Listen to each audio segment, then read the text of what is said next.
और प्याज का मैं पेस्ट डाल दूंगी।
लेंगे।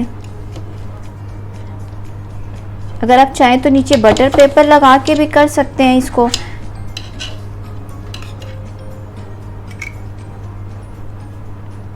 अब मैं इसके ऊपर जी ये लास्ट करने के बाद इसके ऊपर थोड़ा सी मैं अंडा जो है ना वो लगाऊंगी। ये देखिए जो हमारे सनफ्लावर की शेप बन गई। अच्छा जी, अब इसके ऊपर हम अंडे और मैंने ऑयल का मिक्सचर ये बना लिया, इसको हम इसके ऊपर लगा देंगे जी ब्रश के साथ। अच्छा जी, अब मेरे पास से तिल, ये आपकी चॉइस पे डिपेंड करता है। अगर तो आपके पास तिल हैं तो आप इसके ऊपर डाल दें, ये ब्रेड के ऊपर होंगे तो बड़े खूबसूरत लगती है जी ब्रेड इससे। तो अगर नहीं है तो आप नहीं भी डालें, मेरे पास थे तो मैं इसके ऊपर डाल रही हूँ।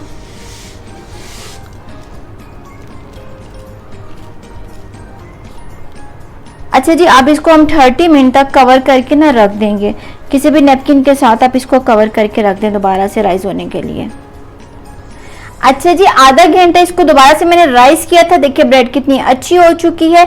अब मैं इसको 200 डिग्री पे इसको 25 मिनट के लिए बेक कर लूँगी। ये देखिए जी 25 मिनट बेक करने के बाद हमारी चिकन सनफ्लावर ब्रेड तैयार है। ये देखिए कितनी खूबसूरत लग रही है, इसके ऊपर कलर देखिए कितना खूबसूरत आया है। इसको भी आप ज़रूर ट्राई कीजिएगा, ये भी बड़े मज़े की बनती है। चाय के साथ इसका बहुत मज़ा आता है इसको खाने का। अच्छा जी, अगर आपको मेरी ये रेसिपी अच्छी लगती है तो प्लीज़ इसको लाइक करें, मेरे चैनल को सब्सक्राइब करें और बेल आइकन के बटन को प्रेस करना मत भूलिएगा, ताकि मेरी हर नई आने वाली वीडियो आप सबसे पहले देख सके। इसको अपनी फैमिली के साथ, अपने फ्रेंड्स के साथ भी शेयर कीजिएगा और अपना बहुत सारा ख्याल रखिएगा और दुआओं में मुझे भी याद रखिएगा। अल्लाह हाफिज़।